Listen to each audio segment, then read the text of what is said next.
Terima kasih untuk kalian yang sudah menonton video saya.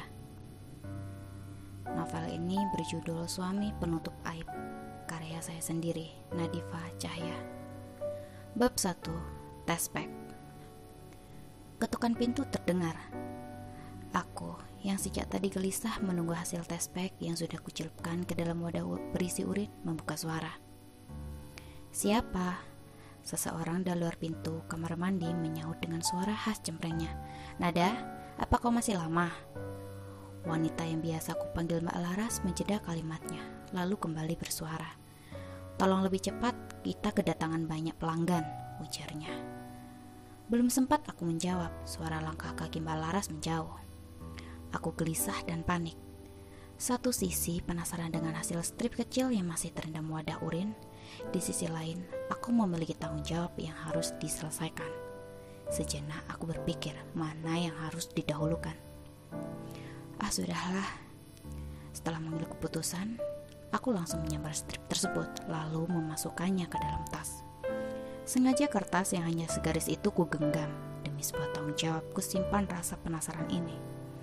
Dan benar kata Mbak Laras, saat mengintip kondisi kafe dari dapur, 90% bangku terisi oleh pengunjung. Padahal saat aku baru datang, pengunjung tak sebanyak ini. Baru datang Lanat. Suara ketus seorang wanita dengan rambut hitam sebau menyeruak begitu saja. Entah dari mana dia datang, aku tak terlalu peduli. Aku membalas adanya dengan senyuman malas. Secepat kilat ku sambar celemek coklat yang tergantung di sebelah pintu dapur. Kedua talinya lalu kukaitkan dari pinggang sampai ke belakang. Di pintu dapur, aku berpapasan dengan pria bertubuh tegap bermata coklat. Pria itu memiringkan badan, lalu mempersilahkan aku untuk lewat lebih dulu. Nanti pulang kerja temui aku di tempat biasa, ujarnya berbisik tepat di samping telingaku. Aroma min dari mulutnya membuat bulu kuduk berdiri, bukan karena ada makhluk tak kasat mata, tapi karena bisikan pria tampan di sampingku. Untuk beberapa saat, tubuhku kaku. Bagaimana tidak? Sebagai wanita, aku masih normal dan tentunya memiliki hasrat. Tapi aku tak ingin terlihat seperti wanita murahan. Aku hanya menganggukkan kepala, lalu setengah menunduk sambil berpamitan. Biar bagaimanapun, dia adalah atasanku.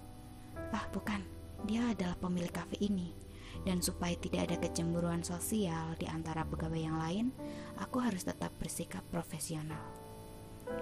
Di antara 4 pegawai wanita di kafe ini, hanya aku yang bisa dibilang paling dekat dengan pria itu. Pria yang biasa aku panggil Pak Arkan. Tapi, kalau kami sedang berada di luar, aku memanggilnya Arkan. Arkan sendiri yang memintaku memanggil seperti itu.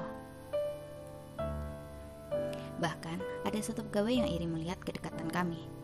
Yaps, dia adalah Mega, gadis yang tadi pagi menyamaku dengan nada sinis. Sepertinya dia menyukai Arkan. Tidak munafik, aku juga pun sebenarnya menyukai pria itu. Hanya saja aku lebih beruntung daripada Mega. Mungkin itu alasan Mega membenciku. Padahal di antara aku dan Pak Arkan, maksudnya Arkan, tidak ada hubungan yang spesial. Awalnya aku juga berpikir dia menyukaiku, seperti tuduhan Mega, Mbak Laras dan juga pegawai lain. Karena semenjak aku bekerja di sini, hampir setiap hari dia mengajakku pergi. Tapi rasanya tidak mungkin. Pernah suatu ketika aku memergoki dia sedang berjalan dengan gadis cantik dan modis. Kalau melihat dari gaya busananya, dia bukan gadis biasa, sepadan dengan Arkan. Sama-sama good looking dan dari kalangan menengah ke atas. Sedangkan aku, siapa? Hanya anak pensiunan security yang mengadu nasib di kota. Sesuai permintaan Arkan tadi pagi, sepulang kerja aku langsung pergi ke taman. Tempatnya tidak jauh dari kafe. Aku bisa menempuhnya dengan hanya berjalan kaki. Sepanjang perjalanan, aku menebak-nebak apa yang akan Arkan lakukan. Mengajakku beli nasi goreng pinggir jalan lagi kah? Beli siomay kah? Beli cilor? Atau ada hal lain yang ingin Arkan lakukan?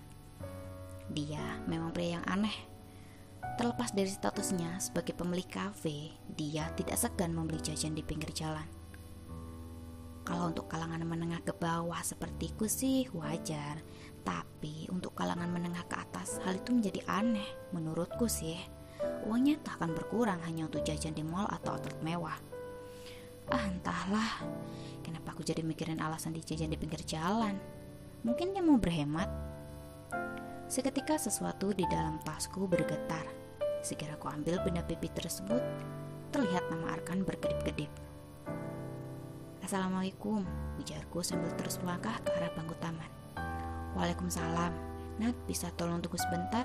Aku masih ada urusan. Setelah mengiyakan permintaan Arkan, telepon terputus. Ku letakkan bokong di depan bersandar. Sambil menunggu Arkan, aku memainkan ponsel pintar ini. Sekedar melihat-lihat informasi di beranda sosmedku. Minuman dingin, teriak pedagang asongan. Melihatku, bocah yang sepertinya masih berumur belasan tahun itu menghentikan langkahnya. Mbak, minuman dingin? Sambil menyodorkan sebotol minuman.